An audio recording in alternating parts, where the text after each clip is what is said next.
Hi, I'm Miss Michelle, youth technician with the Monroe County Library System, and I'm here tonight to bring a very fun Halloween spooky program to you. Tonight, we'll be talking about legends and folk tales of Michigan and Monroe County. So, grab your mom and dad, a blanket, turn off the lights, get snuggled in, and be prepared to get a little scared. Oh, I forgot. I have a co-host tonight, Will. Will came from the Carleton Library to help me help you not be afraid. Are you ready, Will? Okay, let's go. What's a legend? What's a folktale? A legend is a story that may or may not be true. It could involve animals, it could involve people, it can involve ghostly creatures. We live in the beautiful state of Michigan, and I want to start with the first legend, which I really like this legend. It is way up here in the Kiowa Peninsula, way up here in the UP, and it's on this side. There's all white sand beaches here. And it's called the Legend of the Singing Sand. People will walk on the beach up here, and as they walk on the beach and their feet pat the beach actually, well, it's not the beach, it's the sand, will actually begin to sing. What? And if you take and pound the sand with your hands, are you ready for this? Legend says it barks like a dog. Well, the Native Americans in the Kiowa Peninsula says what it really is a beautiful Native American maiden. Her and her love were out swimming in the beautiful Lake Superior. He drowned, and she was calling to him. So her singing is really her calling to them. What's funny about this legend is people will take that sand home, and they'll bring it to their backyard, and they'll pour water on it, and they'll jump up and down on it, they'll slap it, and it doesn't bark, and it doesn't sing. Scientists have been called in to see what is this phenomena, and they have no answers. So, I do believe it is our Native American maiden calling to her love and telling him she's still there. Also in the UP, up here in Lake Superior, there are many ghost shipwrecks. We did a lot, and we still do a lot of shipping by ships. Because our Great Lakes, Superior, Michigan, Huron, Lake Erie, Lake Ontario's down here. Because of this, we have unpredictable weather. And so sometimes in the fall and early spring, we have bad shipwrecks.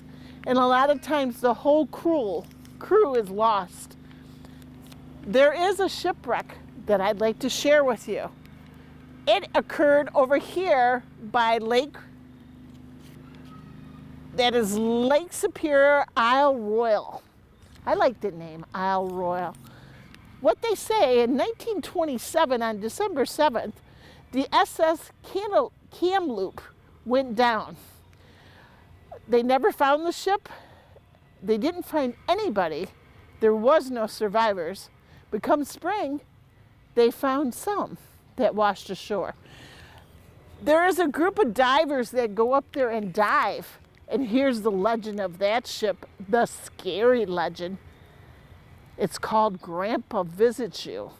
Divers have been known to go up into the engine house, and in there they'll be looking around, swimming around, looking at the wreck, and to their surprise, they feel someone is looking at them, and it is a skeleton. They don't know where the skeleton goes, but he comes up every once in a while and visits the divers that investigate his ship. He's done this for many years. Now let's take a look. We're going to work our way down now to the Mitten from the Upper Peninsula. We're going to come over here to Presque Isle. That's just north of Alpena. Presque Isle has a beautiful, beautiful, beautiful lighthouse.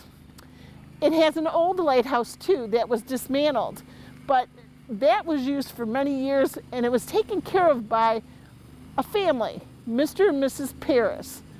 Well, Mr. Paris passed away in the lighthouse, and Mrs. Paris, well, she moved on and moved inland further.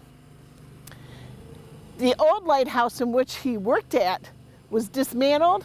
The big light that shines in a lighthouse was taken down, and basically everything was moved to the new lighthouse.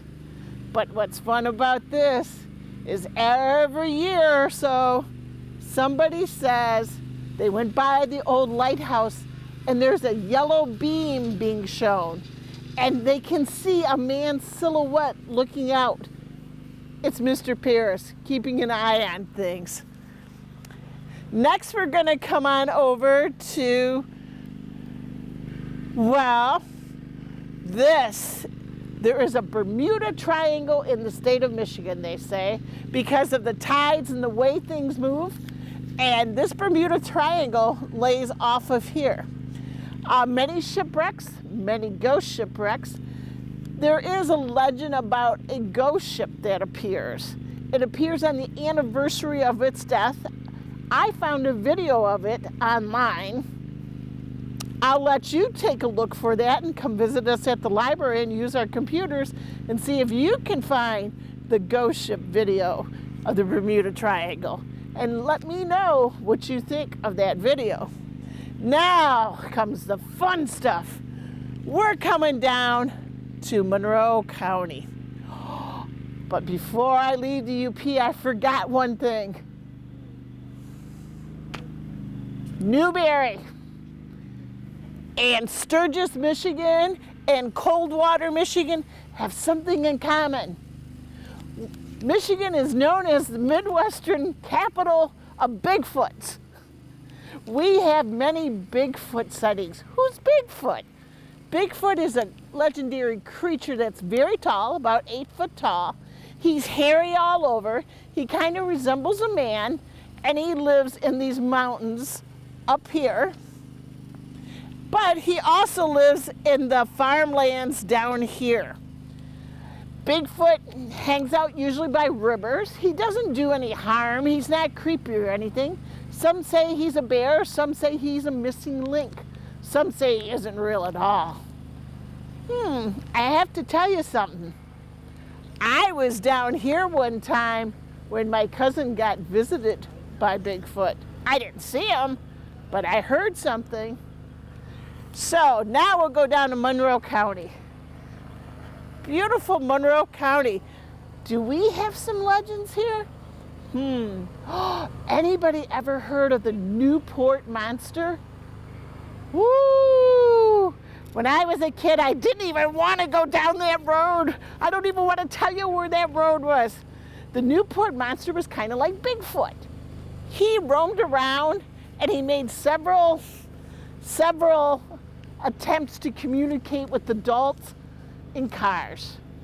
Well, I don't know what happened to that Bigfoot. I think that Bigfoot might have been able to read because he made the papers, the Monroe Evening News, and you can find these clippings at the library on microfiche. He read that the sheriff was looking for him, and you know what, Bigfoot, well, the Newport Monster's never been seen again. So I'm not sure if he's a legend. Then we go down a little bit further, and we come to Dog Lady. Dog Lady Island, Dog Lady. You know what? I feel sorry for Dog Lady. I really do. Dog Lady was brought down here, and she was put on an island. Her husband, I'm not sure if he passed away or if he left her. She became a recluse where she wanted to stay in her house by herself, and all she had is animals, dogs. Well, they said that because of her loneliness, she lost her mind, and she started acting like a dog, and anybody that would come to her island, her and her dogs would chase them away. Dog lady, some say lived there a long time. Some say they never saw her. Some say that dog lady never came off the island and, well, she hunted animals, other wild animals, for her dinner, like a dog. It's a very sad, very sad story. What else is down here? Wow. How many of you know where Sterling State Park is? How many of you know where Cedar Point is? So from Sterling State Park in Lake Erie, this is Lake Erie over here, all the way down to Sandusky, Ohio, and the Lake Erie Islands, there's a legend that there's a sea monster. Her name is Bessie. Bessie is roughly 25 feet long.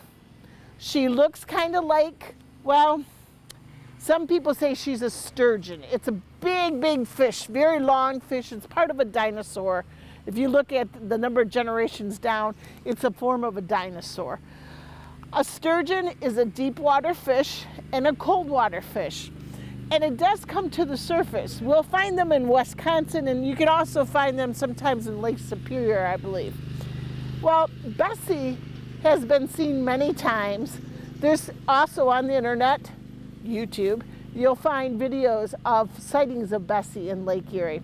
Some people say Bessie came about when the Davis-Bessie nuclear plant came up and that it had mutated a fish. I don't know if that's fact or fiction or if it's just folktale, but I do know one thing. There is a reward if you catch Bessie of $5,000. I don't want to catch Bessie. Leave her alone. Also, I have to tell you a story, and I hope it doesn't scare you. Look up at night and be aware. Monroe County has had a lot of UFOs, unidentified flying objects, seen. Does anybody know where Detroit Metro Airport is or Willow Park? If you know where Willow Park is off of 275, that's a hot spot. Also, the town of Milan, Michigan, the middle of nowhere, but in a cornfield. It had so many sightings that in 1974, they sent out a movie crew to do a movie in Milan about the UFOs and the sightings. Is it fact? Is it fiction? Is it folktale? Yeah, I think it is. Well, what do you think? What do you think? I don't know. Are you afraid yet? I don't think you're afraid.